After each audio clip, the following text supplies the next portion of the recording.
A Universidade Federal do Piauí enfrenta dificuldades com o seu orçamento, assim como acontece com todas as universidades federais espalhadas pelo país. Há necessidade de cortes apresentadas pelo governo federal e quem paga o preço é a comunidade acadêmica, são os professores, os estudantes e as sociedades que estão ali inseridas e são beneficiadas pelos serviços dessas universidades. Nós estamos aqui ao lado do doutor Arimateia, reitor da Universidade Federal do Piauí. Reitor, boa tarde, seja bem-vindo aqui ao Jornal do Piauí. Boa tarde, telespectadores do Jornal do Piauí. Um prazer estar aqui com vocês. A Universidade Federal do Piauí precisou fazer cortes de serviços até que ponto por causa desse orçamento? Então, nós estamos com um orçamento de custeio congelado desde 2015. Então, a cada ano a gente tem feito um ajuste para poder se adequar ao orçamento previsto para aquele ano. Então, no início deste ano, nós já fizemos alguns ajustes para nos adequarmos ao orçamento previsto para este ano. Certo. Então, tivemos, por exemplo, um corte de 50% no pessoal terceirizado de apoio administrativo.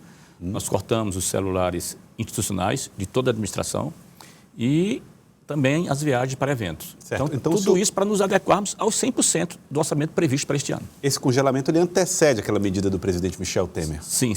Né? Já vinha... Foi em 2015? Foi. Do final de 2014. 2015 começou, repetir 2014, daí então para cá nós tivemos um valor mais ou menos fixo do orçamento de custeio. Eu estou falando custeio retirando a folha, porque o orçamento total cresce por causa do crescimento da folha.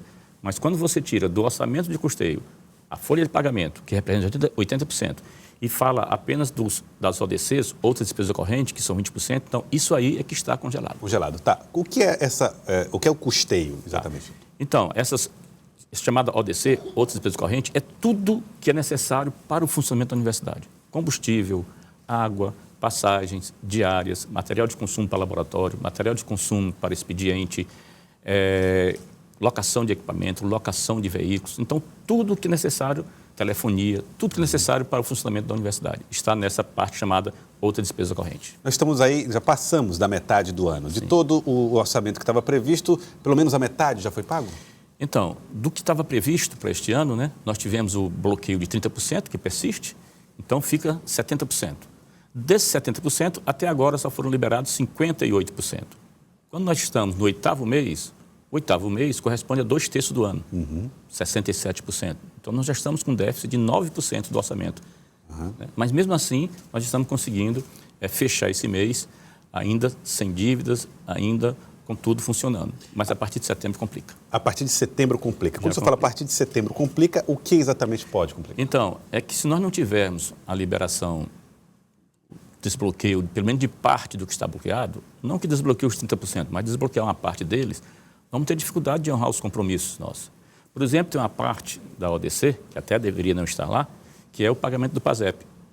Nós não temos recurso para pagar o PASEP de setembro.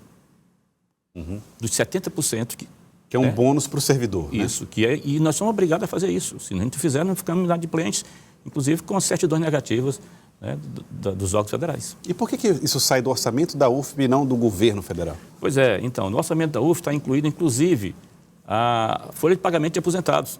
Então, quando se fala em orçamento da universidade, a folha de pagamento de aposentados está incluída. E a folha de pagamento de aposentado é maior do que o orçamento de custeio da ODC. Então, quer dizer, isso não deveria estar no orçamento da universidade, deveria estar no orçamento da Previdência. Né? Então, quando se fala um orçamento da universidade de custeio que é mais de 600 milhões, dentro dele está o orçamento relativo ao pagamento da folha de aposentados e pensionistas. Mais da metade de 600 milhões é para aposentados e pensionistas. Não chega a ser mais da metade, mas 80% é para a folha, incluindo ativos e inativos. Olha só que informação terrível. Agora, a universidade ela presta alguns serviços, hospital universitário, hospital veterinário universitário. Alguns desses serviços podem ficar comprometidos a partir de setembro? Então, o hospital universitário tem um orçamento separado, porque o hospital universitário hoje não é gerido pela reitoria. Ele tem uma gestão da EBSE, que é a Empresa Brasileira de Serviço Hospitalar. Então, o nosso hospital, nós aderimos à EBSE, nosso hospital, então, tem a gestão da EBSE, um orçamento separado, então não é afetado, né, pelo bloqueio no orçamento das universidades. Se tiver cortes, são outros cortes. Outros cortes, isso. O hospital veterinário, sim, faz parte do orçamento da universidade, né? E poderemos ter problemas para o funcionamento desse hospital, uma vez que nós vamos ter dificuldade de pagar os fornecedores, de honrar os compromissos a partir do mês de setembro, outubro, se nós não tivermos o desbloqueio desses recursos. Os custos são altos? São. Nós temos, por exemplo, de energia, a energia da universidade, incluindo o gasto de energia em todos os seus campi, né, são 5 campi, chega em média R$1 milhão e pouco de reais por mês. Né? Pessoal terceirizado também é um gasto significativo. Então, só a energia e pessoal terceirizado chega em torno de 5 milhões por mês. Né? E isso aí, se nós não tivermos a liberação dos recursos que estão bloqueados, nós vamos ter orçamento suficiente para fechar o ano. A universidade não vai parar, nós não vamos parar a universidade, mas vamos deixar de honrar os compromissos com os fornecedores. E aí poderá inviabilizar o funcionamento de alguns setores. Afastamento de terceirizados, isso já está descartado? Já foi feito os cortes que precisavam ser feitos? Então, já fizemos os cortes que poderiam ser feitos. Já estamos no limite, não há mais como reduzir o quadro terceirizado. Como eu falei, reduzimos em 50% o quadro terceirizado de pessoal de apoio administrativo. Se reduzir mais, a universidade não funciona direito. Não temos como reduzir mais. Pesquisa. Muitas pessoas recebem bolsas de pesquisa, fazem os trabalhos de pesquisa. Esse tipo de serviço, os estudos das pesquisas que são oferecidas à comunidade, estão comprometidos? Então, a questão da pesquisa, além do bloqueio no orçamento da universidade, nós estamos também sofrendo os cortes nos órgãos de fomento, CNPq, CAPES, né?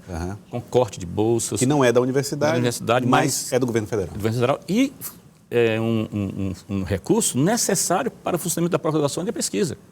Então, por exemplo, os cursos novos agora não terão mais bolsas no seu início.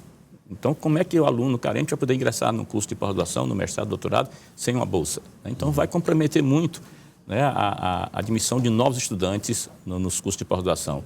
E, além do que, teremos, caso persista esse quadro, um comprometimento das pesquisas que estão em andamento. Porque a pesquisa, uma parte da pesquisa, o custo é da UFP, por exemplo, os insumos, aquela questão do tratamento dos animais que são avaliados durante essas pesquisas, tudo isso é custo da UFP? Parte é do orçamento da UFP, mas outra parte vem dos órgãos de fomento. Dos órgãos de fomento. Nós temos, por exemplo, um recurso específico para a pós-graduação, né, que vem dos órgãos de fomento, e nós temos as bolsas que são essenciais para que os estudantes possam realizar seu curso. Como é que está o diálogo com o governo federal? O governo federal tem sido sensível às questões das universidades? Foram apresentadas? Tá. Então, nós já tivemos reunião da nossa associação, que é a ANDIFES, Associação Nacional de Dirigentes das Instituições Federais de Ensino Superior, com o ministro. Mas não tivemos muitos avanços. Né? Aliás, não tivemos avanços, porque o que o Ministério da Educação diz é que a definição de orçamento não cabe ao Ministério da Educação, mas ao Ministério da Economia. Né? Então, e não há, no meu modo de entender, um comprometimento, uma determinação por parte do Ministério da Educação de brigar, no bom sentido, por mais recursos para a educação. Ele aceita o que vem do Ministério da Educação. Ou seja, estão priorizando os cortes mesmo, estão priorizando a contenção de gastos. O que é que o senhor acredita que deve acontecer com o ensino superior federal se continuar a política de cortes? Então, vai inviabilizar o funcionamento das universidades. Nós estamos aí com um projeto apresentado pelo governo chamado Futurice, mas não precisamos cuidar do presente. Não vamos pensar no futuro sem poder ter um presente que nos permita ter um bom futuro. Né? No presente agora é muito complicado por conta desse bloqueio. Né? E o projeto Futurice, que foi apresentado às universidades, um projeto em que não houve participação da comunidade acadêmica na sua elaboração, é um projeto que está ainda muito nebuloso, não tem muito detalhamento. Né? Então, nós não sabemos, de fato, que caminho vai ser dado para as universidades. A princípio, que a gente olhando de uma forma geral, superficial, aliás, até eu criei uma comissão, um grupo de trabalho para analisar esse projeto. Segunda-feira eles vão me entregar um relatório disso. Assim, analisando superficialmente, dá a ideia de que, com o projeto Futurice, o governo iria se desonerando do financiamento das universidades, passando a ter o funcionamento privado. Né? Isso é muito complicado para a nossa situação, para a nossa realidade. O Brasil não tem aquela tradição do empresário investir nas universidades. E outra coisa, diferenças regionais são muito grandes. O Piauí é muito diferente de São Paulo com relação a empresas que possam investir nas pesquisas da universidade. Então, é um cenário muito complicado. Bom, é difícil realmente essa situação, mas as pesquisas não poderiam ser voltadas a buscar esse financiamento, modificar o perfil das pesquisas para que esse financiamento de repente aparecesse? Nós temos pesquisas que recebem apoio financeiro de empresas, né, da ANEEL, nós temos pesquisa que recebem apoio de grupos, outros, mas a pesquisa feita, por exemplo, na área de ciências humanas, não tem o interesse do mercado. A pesquisa básica, que é essencial para o futuro da pesquisa aplicada, também não tem interesse comercial. Então, se a gente ficar dependendo só da iniciativa privada, nós vamos ter que trabalhar naquilo que a iniciativa privada encomenda, deixando de lado a ciência pura, o que é essencial para o futuro. Bem complicado. A situação dos estudantes, por exemplo, aqueles que vivem na casa do estudante universitário e aqueles que precisam do restaurante universitário, isso fica comprometido? Houve mudanças nesse serviço? Então, por enquanto, estamos conseguindo fazer funcionar o restaurante universitário, fazer o atendimento necessário para a residência estudantil, o recurso destinado ao PNAES, né, que é uma parte da ODC, que é o Plano Nacional de Ciência Estudante, esse não teve bloqueio. Tá? Mas o bloqueio incidindo sobre as outras ações vai, por exemplo, inviabilizar o pagamento da energia. Isso poderá acabar comprometendo o funcionamento do restaurante e também a permanência do estudante na residência universitária. Mas, por enquanto, estamos conseguindo com que as coisas funcionem. Reitor, gostaria de agradecer a presença do senhor aqui conosco. Muito obrigado pela participação no Jornal do Piauí. Muito obrigado. Eu que agradeço. Estou à disposição. Sempre que necessitar, estarei aqui conversando com vocês.